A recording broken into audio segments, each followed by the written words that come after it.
నమస్తే, welcome to Rudra TV. Duleep trophy కోసం east zone జట్టును ప్రకటించగానే అందరి దృష్టిని ఆకర్షించిన అంశం 15 ఏళ్ల వైభవ్ సూర్యవంశిని వైస్ కెప్టెన్ గా నియమించడమే. ఈ నిర్ణయంపై ప్రముఖ క్రికెట్ వ్యాఖ్యాత హర్ష బోగ్లే తీవ్ర అభ్యంతరం వ్యక్తం చేశారు. వైభవ్ అసాధారణ ప్రతిభ కలిగిన ఆటగాడేనని, భవిష్యత్తులో భారత క్రికెట్ కు పెద్ద ఆస్తిగా మారే అవకాశాలు ఉన్నాయని కొనియాడిన ఆయన, నాయకత్వ బాధ్యతలు అప్పగించే విషయంలో మాత్రం సెలెక్టర్లు తొందరపడ్డారని అభిప్రాయపడ్డారు. ముఖ్యంగా రెడ్ బాల్ క్రికెట్ లో వైభవ్ అనుభవం చాలా తక్కువని, ఇప్పటి వరకు కేవలం 8 ఫస్ట్ క్లాస్ మ్యాచ్లు మాత్రమే ఆడి 12 ఇన్నింగ్స్ల్లో 207 పరుగులు చేసి సగటు 17.25 మాత్రమే నమోదు చేశారని గుర్తు చేశారు.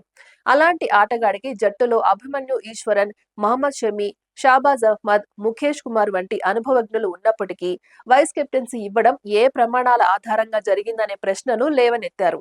కెప్టెన్సీ అనేది కేవలం ప్రతిభతో రాదని, రెడ్ బాల్ క్రికెట్ లో నిలకడైన ప్రదర్శన, డ్రెస్సింగ్ రూమ్ లో అనుభవం, సీనియర్ల గౌరవం సంపాదించుకోవడం కూడా అంతే ముఖ్యమని పేర్కొన్నారు. అయితే మరోవైపు సెలెక్టర్ల నిర్ణయాన్ని సమర్థిస్తున్న వారు కూడా ఉన్నారు.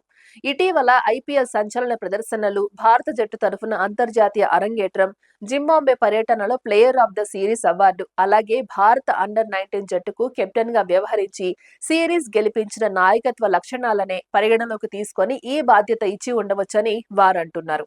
వయసు చిన్నదైన ఒత్తిడిని తట్టుకొని ఆడే సామర్థ్యం, దూకుడైన వ్యక్తిత్వం, జట్టును ముందుండి నడిపించే ధైర్యం వైభవ్లో కనిపిస్తున్నాయని అభిప్రాయపడుతున్నారు. ఇదే సమయంలో విమర్శకులు మాత్రం వైట్ బాల్ విజయాలను రెడ్ బాల్ క్రికెట్ తో పోల్చకూడదని, దులీప్ ట్రోఫీ వంటి ప్రతిష్టాత్మక టోర్నీలో ప్రతి ఇన్నింగ్స్ ఆటగాడి సాంకేతిక నైపుణ్యాన్ని పరీక్షిస్తుందని చెబుతున్నారు. ముందుగా బ్యాటర్గా తన స్థానాన్ని బలపరుచుకొని నిలకడగా పరుగులు చేసి ఆ తర్వాత నాయకత్వ బాధ్యతలు చేపట్టడం సహజమైన క్రమమని అభిప్రాయపడుతున్నారు. ఇషాన్ కిషన్ కెప్టెన్ గా, మహమ్మద్ షమి వంటి సీనియర్ ఆటగాళ్లతో కూడిన ఈస్ట్ జోన్ జట్టులో వైభవ్ కు వైస్ కెప్టెన్సీ ఇవ్వడం ఇప్పుడు దేశవ్యాప్తంగా చర్చనీయాంశంగా మారింది.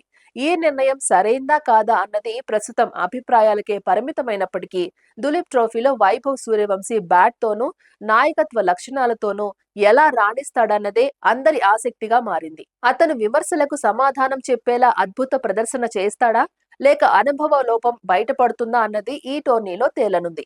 అయితే ఒక్క విషయం మాత్రం స్పష్టంగా కనిపిస్తోంది. భారత క్రికెట్ లో అత్యంత ప్రతిభావంతుడిగా గుర్తింపు పొందిన ఈ యువ ఆటగాడిపై ఇప్పటికే అంచనాలు అమాంతం పెరిగిపోయాయి.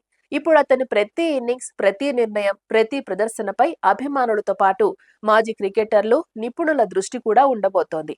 హర్ష బోగ్లే లేవనెత్తిన ప్రశ్నలకు సమాధానం ఇవ్వాల్సింది సెలెక్టర్లు కాదు, మైదానంలో తన ఆటతో వైభవ్ సూర్యవంశీయే అని క్రికెట్ వర్గాలు భావిస్తున్నాయి.